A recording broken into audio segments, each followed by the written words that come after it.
framework debate. Alternative debate. I'm not going to say that. Alternative. Sorry. Overview. Framework. Yeah. Alternative. Okay, yeah, go ahead. All right.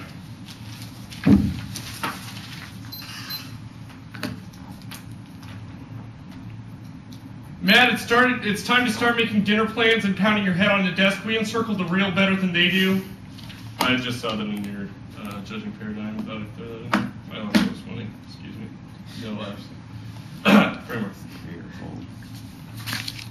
Top of the framework debate, you say that this is a reason that we should not be able to win, that we should be rejected because it's a world in which you are not able to win. Welcome to the world of framework debates. Our argument is that you should evaluate this in the context of a journal editor, i.e., that you would take this as a response article unless they are able to provide a competing interpretation of the text that is flagged within the context of the 1AC. If they do not agree with the framework, that is not a reason why we should just lose because you whine about competitive equity. That is a reason why you run an alternate framework like policy making good or other types of framework. That is not a step that you take, which means that you do not get to make these types of claims. The only framework that we have in this debate is that of the context of the 1AC, which means that you only evaluate it as a journal editor. You also make arguments as to reasons why this would necessarily be unfair. Look, whether this is fair or unfair is not a question that should be evaluated in this context. Our argument is that that the nature of rhetorical criticism requires you to evaluate the context of those decisions. That is also contextualized within the Crowley evidence and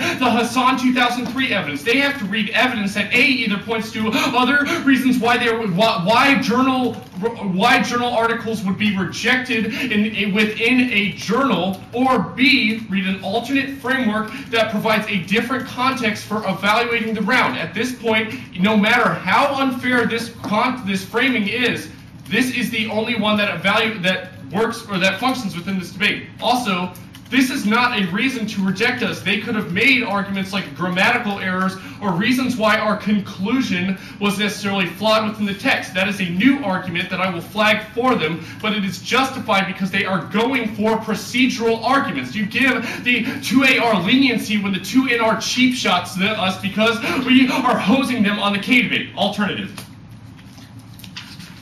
Top of the debate. We will make argument as to why this is not a reason to reject us because they could still go for this, they could still go for the substance of the criticism as a case turn, because I'm pretty damn sure that our human rights links are just link magnifiers for their criticism. There is no reason why they should not be able to exist in that world, which means that they still have the competitive benefits that they demand at the top of their intrinsicness arguments. We'll go to those intrinsicness arguments here. The first argument that they make is that we are adding to the text. We'll still call bullshit on this argument. There is nothing new if that is not included within the 1AC text or the 1NC alternative text. Our argument is that we must be able to do the plan and overrule the distinction of unlawful enemy combatant and lawful enemy combatant and still be able to declare terrorists as enemy individuals. We make a couple different distinctions between our intrinsicness argument and their argument. The first argument that we make is that our vulnerable bodies argument is not some hippy-dippy universal vulnerability. It's not some hippy-dippy universal conception of human rights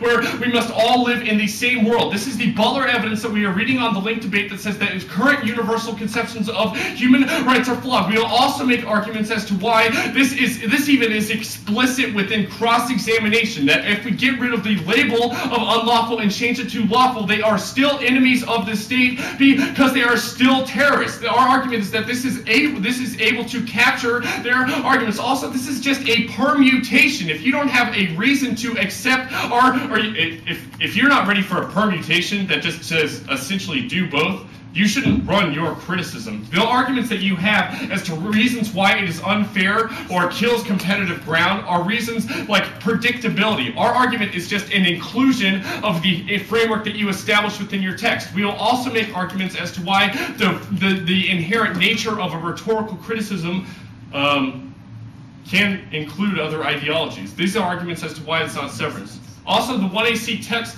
doesn't matter, so that takes out the... I don't think I want to say that, but it does make sense. Yeah.